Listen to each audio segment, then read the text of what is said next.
blackmail bombshell? Explosive, unsubstantiated allegations that Russia's holding scandalous secrets about Trump. Plus, a president says goodbye. Obama's emotional farewell speech. But why was his daughter Sasha a no-show? And revenge body? Why some critics are blasting Khloe Kardashian for sending a dangerous message on her new show.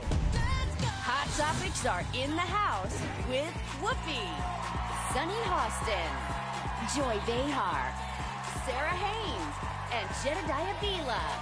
Now, let's get things started.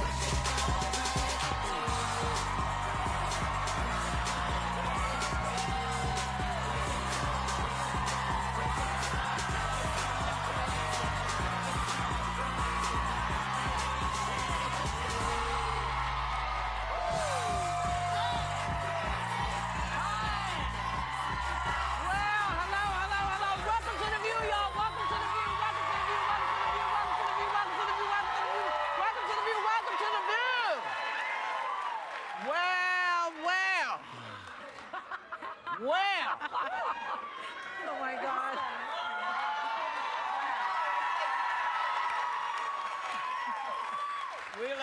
Let's just start it all out. Donald Trump has just been rocked by an unsubstantiated collection of research memos claiming Russian operatives have compromising financial and personal info that they could use to blackmail him. Now, we can't get into specifics, but I do have to ask, you know, because he's being showered with allegations right now. Is this a golden opportunity for Democrats, or will he be able to clean up these leaks? Beautifully done. Well done. Nothing like a word game to get the morning started. You know, but, you know, we said they're unsubstantiated, but, you know, I do recall that when, you know, the days when they were saying, you know, Obama's not an American. Yeah. He's part of he's a Muslim, or he's part of the Taliban. Those weren't substantiated. Those were fake news, and yet they ran with it. Yeah. Yeah. So, Well, we're going to run with this, too. well, I'm wondering.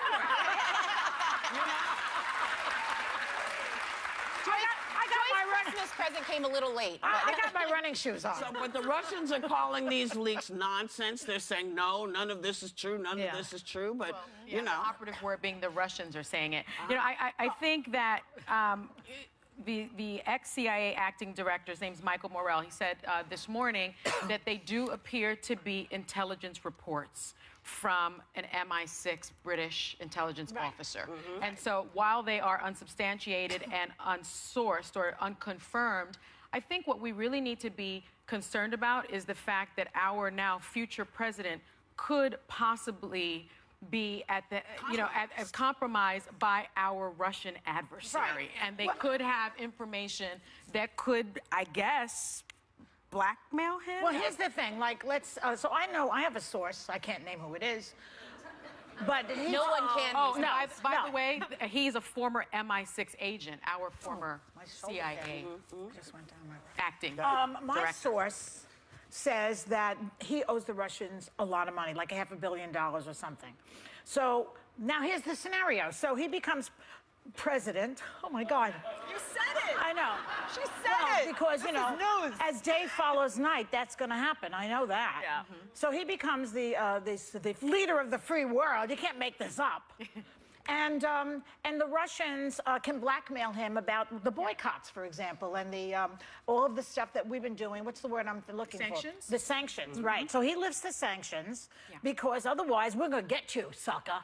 And that's why there's a problem. That's exactly why there is a problem. Just to clarify, our legal team is saying that this is a collection of research and memos. ABC News is saying this is unconfirmed, this is unverified, it's explosive but unsubstantiated allegations. With that being said, you know, you have to say that because the stuff is unverified. if any of this is true and is found to be true, and the FBI is currently investigating it, they're doing their job, this is very problematic because the allegations are that there was collusion between the Trump campaign and the Russians. And if you remember, a lot of people that opposed Hillary Clinton opposed her because they felt that as a result of this email leak, that she was potentially compromised, that there could have and untrustworthy, and not only that, but there could have been foreign involvement, and all of these questions conservative rose, which I think were justified, came up. Now many of those people all of a sudden don't have a problem with any of these stories. You know what? Question everything right now. Yeah. Everything that comes out, you need to question it, and you need to let investigators do their job. The fact that this went to President Obama, this has gone to top officials. That means they're investigating. They gave it to Mr. Trump, and it's not like they just found this out. But they have They've known this for a while, since for a few months, since June. For a while. You know? To me, it doesn't matter if this is true or not, and for this reason. I am not a proponent for fake news, and like Jed said, you read deeper as just moral people, not just news people or media people. We all owe the truth. But if for 1 second Donald Trump finally gets the severity of letting a foreign power come in, and now the story's against him, I think it would be worth it, because right now Russia is proving how easy it is to divide this country. You plant one seed and it goes like wildfire and everyone jumps on, for and against. That's the biggest problem, is that we aren't one unit right now. They can pop in on any party with any information and divide us all. Can I bring up a tweet by Trump that alarmed me? Oh, let's do his tweets. He I have one, he too. tweets out, in the midst of all this happening, he tweets out, Russia just said the unverified report paid for by political opponents is a complete and total fabrication, utter nonsense. Maybe don't quote Russia, don't cite Russia as a verifiable source. And then question your own intelligence agency. Why would Russia admit to gathering They're compromising trying to blackmail information? you. They're not stupid, so don't cite them if you're... Kellyanne Conway said, she said, it's nonsense from the internet. But previous to that, Trump said, forget the press, read the internet. You know, the saddest thing about all of this is people jumped on what they thought was happening with Hillary Clinton without any factual information. It was all innuendo. It was innuendo. Absolutely. They're giving this a pass, saying, well, it's not really real. Well, here's the deal. I'm taking it like it might be real, and I don't want you compromising my country for your gain. I'm not happy with that. I don't want her doing it. I don't want anybody doing it. Well, You know, if you're and I'm sorry, I would go with a lot more with this than I would with Julian Assange's WikiLeaks leaks. I don't think that's okay. You're right. You're basically speaking to the Republican Party now. Show your patriotism now and be impartial on this particular topic. This is like, you know, they always say that the world will get together if Mars invaded us. Yes. This is sort of equivalent to that. This is Mars You attack. had that, though. You had Marco Rubio during the campaign when stuff was coming out from WikiLeaks that was opposing Hillary Clinton or unveiling stuff from John Podesta's email. He was saying, don't give this the time of day, because in doing so, you're acknowledging the right of this person, Assange, to potentially threaten our national security. And maybe something he leaked was something you liked, but something else he leaked is something that could potentially harm us. But now you know why Hillary Clinton had a private server. She was afraid of these leaks. What's interesting, though, you mentioned that Kellyanne Conway said that this is just junk on the internet, and I think BuzzFeed, who actually released this collection of memos, has come under a lot of heat. They're saying, you know, that is not what a journalist does. That's not what journalism is. But isn't that what we need now? Well, no, this is what they... Listen, y'all set the bar. You set this up. You said we should trust all this. Well, now we got to trust this too. Yeah. It's not good for the goose and not good for the gander. Right. You know, it's the same. And also, you know, when we come back, I want to play you with the FBI director had to say about all this. I just want you to know that it's going to bring a chuckle. And, you know, I think we're preempted on the East Coast. Possibly. Because Trump is doing his... late right now. He's late. Oh, he's late? I wonder if he shows up. I mean, I'd love to hear if he's going to even show up. But what's interesting about this is, you know, there are several amazing people who are going to be questioning Sessions today.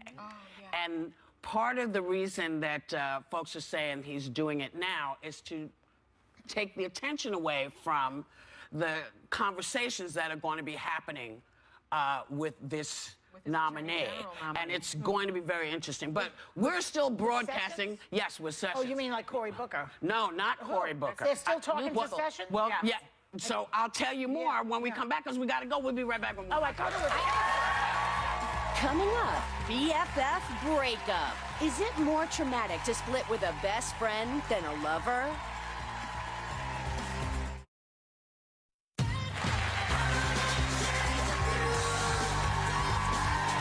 So, you know, just before we went to break, I was talking about that some of the thoughts that are happening out there as to why Donald is giving his press conference now, which apparently he is late for, is because several prominent...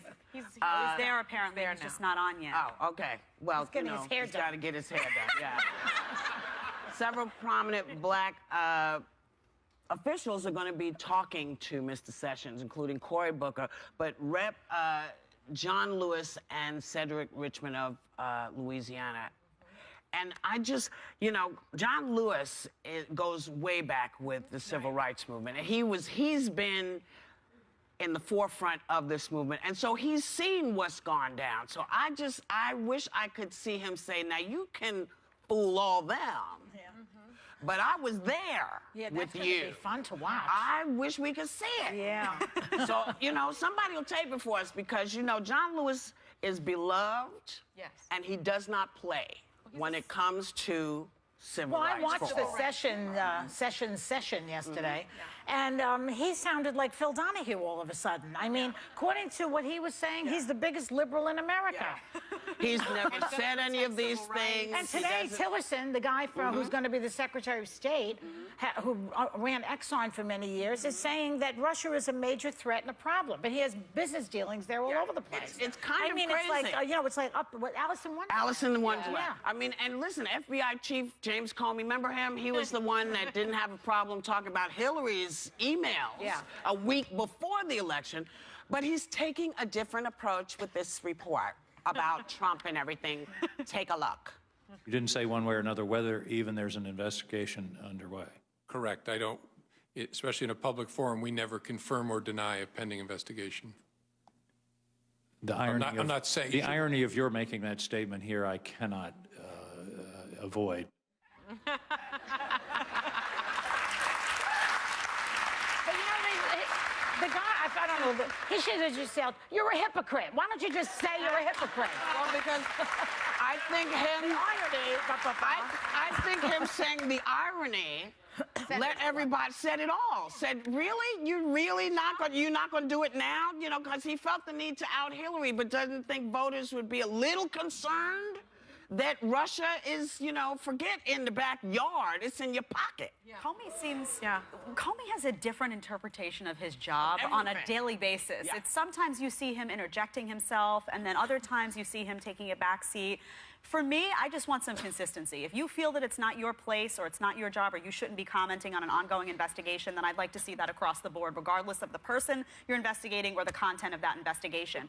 And for him, it just doesn't look like that. And the public looks and says, well, what's your motivation for being outspoken at some times and not other times? And anyone with common sense is looking at that and saying that, regardless of who they voted for. What's very disappointing, I think, is that it's clear that he sort of put his thumb on the scale when it came to this election. And now that he had information unsubstantiated, but that could really be crucial to the security of our country. It should have been in the discussion. I'm sorry. You know, it should have been the discussion. They had it dating back to before this, so that should have been part of the conversation. Senator McCain gave it to them.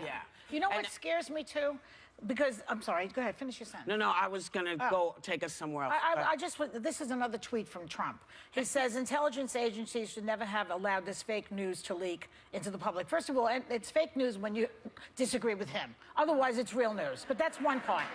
And then he says, this is this morning, then he says, one last shot at me. And then he says, are we living in Nazi Germany? Not until January 20th, but still. But he goes, one last shot at me. I'll tell you why that frightens me, because on January 20th, when he becomes the you-know-what, Comey's basically working for him. You know, this is all going to get suppressed unless the press really goes at it. Because he's in charge then, you see?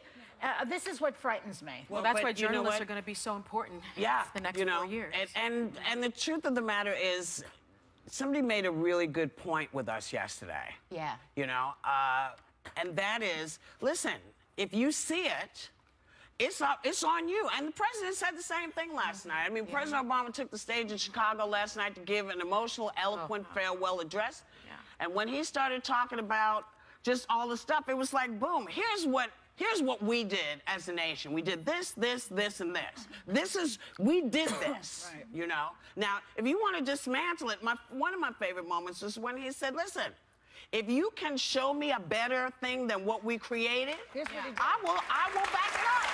I'll back it up. You know? That's pretty good. I mean, it's just unbelievable. But the other thing that got me and made me very sentimental about relationships, which I'm not, you know, I'm not. I think marriage is great for people who make it work. It's not a thing that I'm interested in. But one of the things that I loved was I loved seeing him refer to his wife. And when he said, you know, you didn't sign on for this, but you've been an amazing partner. Baby, I was like,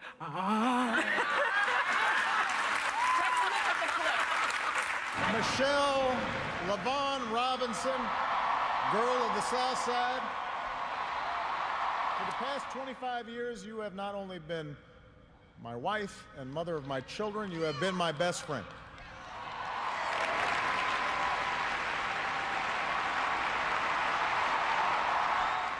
You made the White House a place that belongs to everybody. And a new generation sets its sights higher because it has you as a role model. So you have made me proud, and you have made the country proud.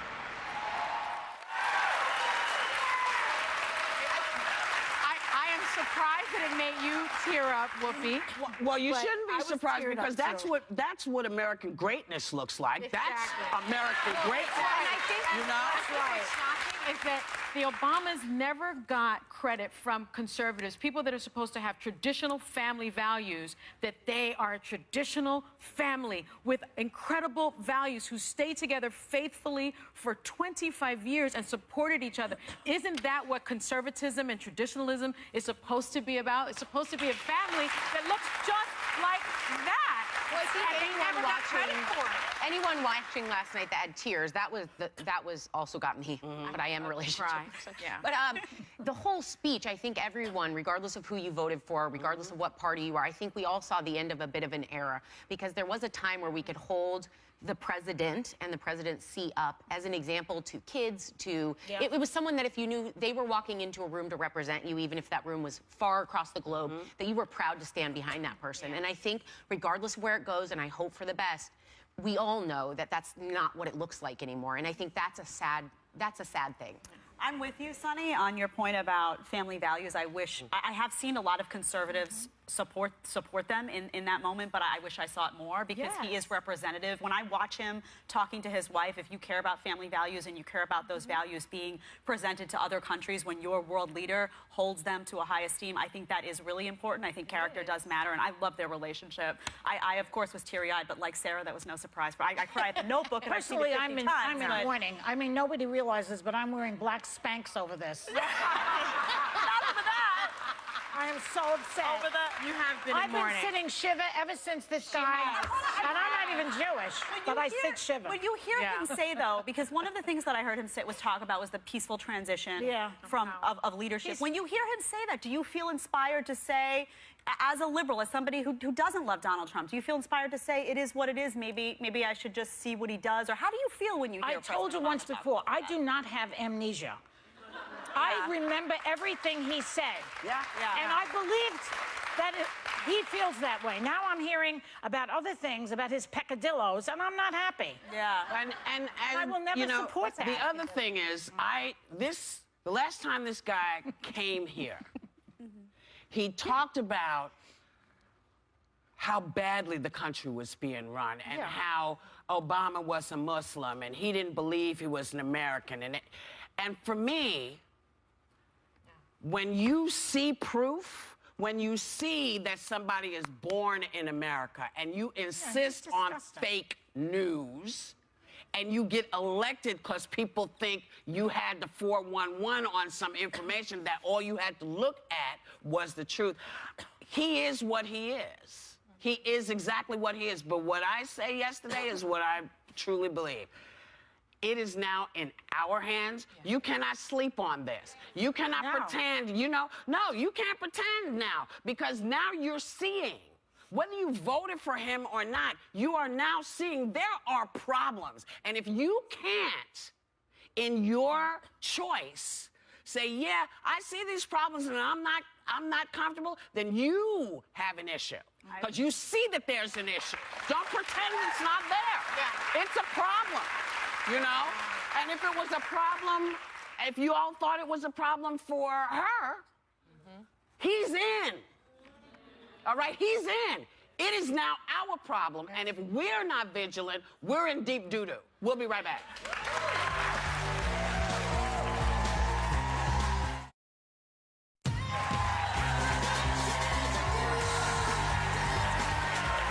So welcome back. Because we are The View, we are obligated to tell you about some other stuff that's going on, like the new reality show Revenge Body with Khloe Kardashian. Oh.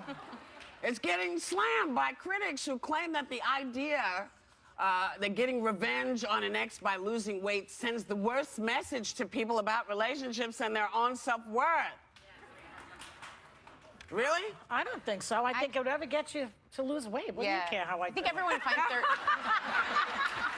I know, I'm with you. I mean, it's... You want to lose weight? I think it's whatever motivates you. Like, if people find it in different Yeah. places, ultimately you're doing it for yourself. Success is the best revenge, they say. So if that's what gets you going every day, take it from where you get it. Think about it. 2/3 of Americans are considered overweight, of Americans, and By very skinny overweight. people. Well, Yeah. and one-third are medically considered obese, and so if That's you different can from lose overweight. Let's get that straight. right, so 2/3 are considered overweight. Yeah.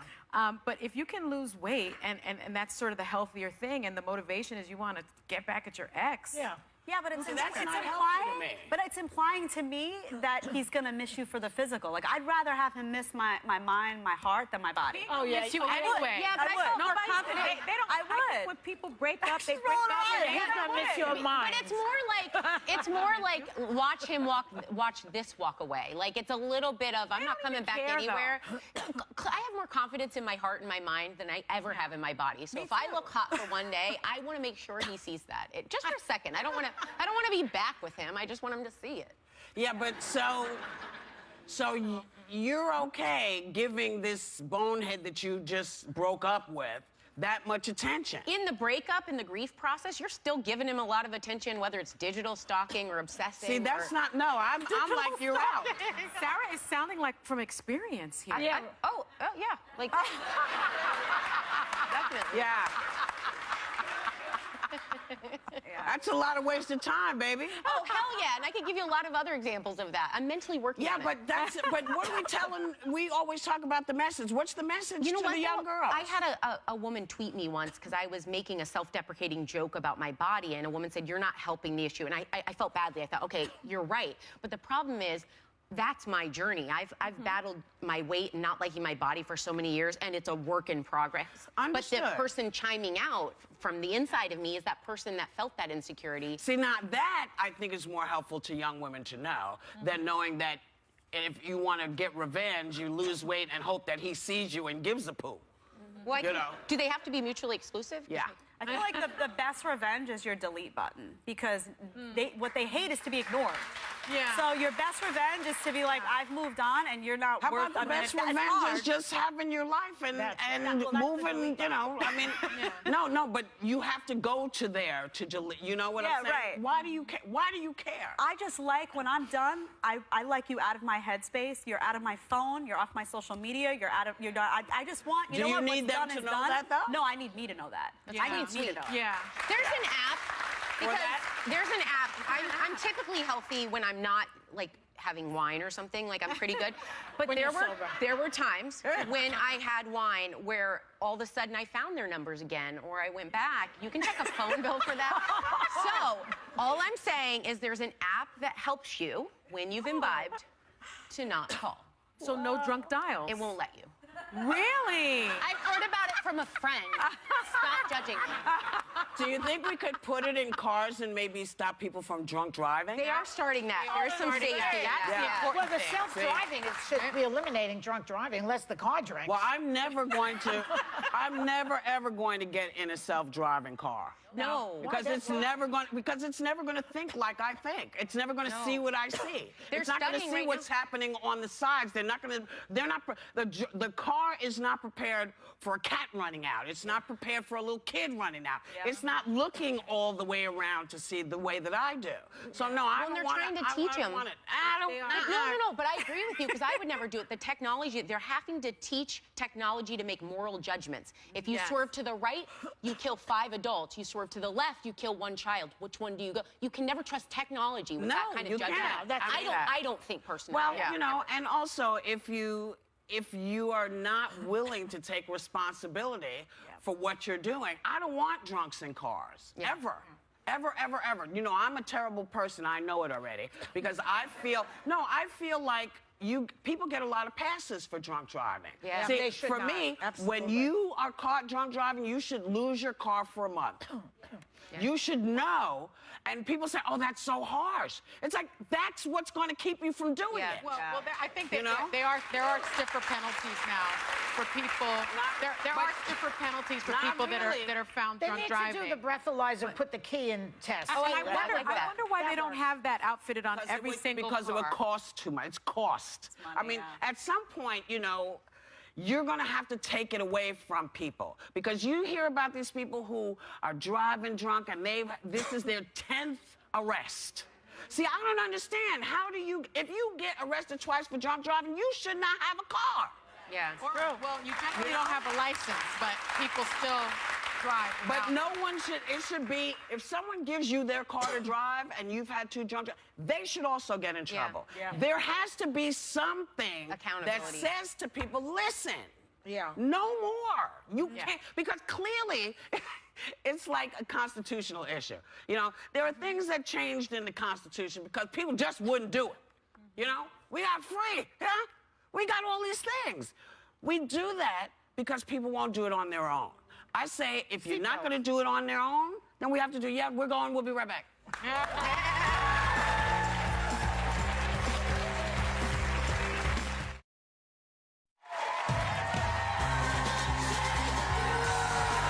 So welcome back. You know, a lot of people feel they need to let a friend know that they don't think their new partner is a match. And a Washington Post op-ed has suggestions on how to do it. Like, make sure you give specific reasons. Don't put too much pressure on them. But, does anyone ever listen when someone says, listen, I don't think that's the person for you? Do you hear what people say? I don't believe in giving unsolicited advice. Really? And I don't like to. I do. And I don't like to get it either. I mean, if you ask me for my advice, I'll sit down in the comfy seat and give it to you. But I think when it comes to people and their relationships, What it's about if it sort was of your daughter? that I haven't had to deal with. But I trust, hopefully, that I've raised the kind of young woman that can make sound decisions. I mean, people don't listen to you anyway. I think it's hard. And then they hate you. I think it's hard. I've tried to do it, maybe say something once in a very gentle way, but usually what happens is that person resents you, and then it pulls them closer to whoever they're with. They hate you. So what I've learned, and it's a struggle for me, it's an honest struggle for me, because if I see someone that I love with someone, and it's someone who's making them unhappy or doing wrong by them, my instinct is I want to help you. Yeah. I want to say something, but the truth is everybody has their own journey, and everybody needs to discover that on their own. So the best advice I could give is mind your own business, and unless someone's being physically harmed or Don't step. Let them find it out for What themselves if it's because then they'll emotional realize abuse? it. Then you say A lot of something. times, If it's they'll abuse, it's speak to different. each other in this nasty manner. Typically Abuse is a agree different with level. the don't give, like you said, just keep your opinion to yourself. But I have someone very close to me that has made a couple of mistakes in relationships. And I recently met the person she's maybe seeing now. And I have a really wide girth for people. And I'm not easily, I don't have a lot of red flag. This was like the weirdest situation I've ever witnessed. I was uncomfortable the whole time, and then when talking to people in the same group, we were all like flabbergasted by the interaction we had with this person. So I decided the other day, this friend had been avoiding me. I finally got her attention and said, I just need to go on the record as saying this. You've asked us to speak up in the past. This is really bad. And by the end of it, I realized, I said, I'll still support whatever you decide, because that's what I'm here for. But I had to like take that advice almost instantly, because she was like, well, I'm not going to see him for like a month or so, but I really think hanging out. And I thought, oh my gosh, they really, I don't know if they listen. Well, no, they don't listen. And the best thing that you can do for somebody if you want to make your feelings known is you stop hanging out with them. And that's what I did, as I stopped because I knew I wasn't comfortable with the person, and I knew the only way that I would be comfortable is if I wasn't in their presence. And it meant I had to cut my friend off as well. But she and lives that's what you somewhere gotta else, do. so I don't see her a lot, but I'm really worried about her. Like, See, I think you should say something. Really? Yeah, because I have a therapist friend, and she says you plant something in their unconscious mind. Like, I saw your boyfriend, he was drinking, whatever. And, and she may reject that, but it's in there someplace. And then she will start to see it slowly. But see, here's the thing, and I know we have a hard day. Everybody sees, I wrote a book a while ago about stuff like this, and people see things. You see those red flags when you're in the relationship, and you think you're going to make it better, and you don't. And then you're surprised that it doesn't work because you get fed up. So I think you have to do what's right for you, right? And what's right for us right now is we have to go.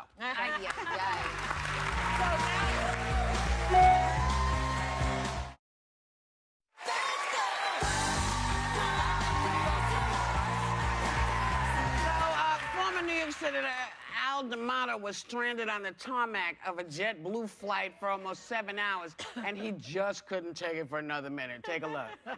We can still speak in this country. And what you're doing to me, and I want to tell you this, I make an appeal to all you people. You want to know what? Yes. Stand up for what's right and walk out with me. Well, he was eventually removed from the plane. Like, I want to know, why were they stuck for 7 hours? Exactly. Why I thought there was a rule you couldn't be stranded. You're not supposed to be there. The Passenger Bill of Rights says that you cannot do that, except in only for safety or security, or if air traffic control advises the pilot that returning to the terminal would disrupt airport operations. But on domestic and international flights, you're not supposed to do that. So what happened? I mean, I think we can talk about what he did, but I wonder why. First of all, they were stuck there for 7 hours. And, I'm sorry, I don't understand. If you're going to be stuck somewhere, you can't keep people on the plane. Maybe it was weather problems, showers, Yeah, but you're 7 hours. Well, that'd be it's inexcusable. It's that inexcusable. scene felt a little bit like Jerry Maguire, though. It like, did. Who's with me? One person stands up. only grabs one. the And fish, And that's what we let's heard. go. We heard only one person walked with him. You know something? Did you ever read the book A Nation of Sheep? It's the name of a book, about a sociological book about America. That's what we have here. Yeah, I'm surprised more people didn't walk off with him. I mean, I'm sure at that point they've already been stranded for 7 hours. Why not walk off? Well, because where are they walking to? I mean, there's a lot of unanswered questions. Yeah, you can't get off. We can't really can't call them sheep because we don't know what the.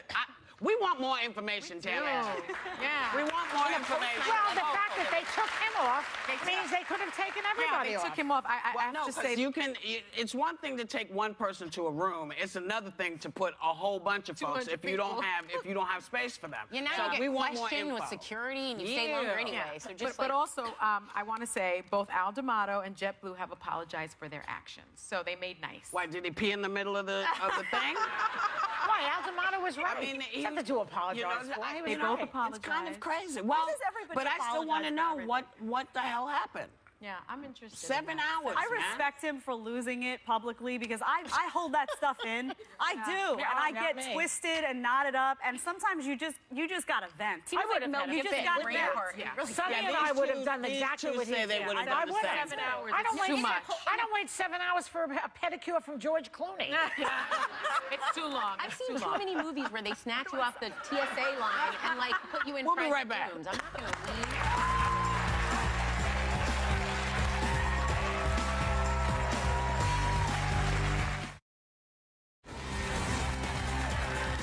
Welcome back. So, Van Jones. Love him. He's fantastic.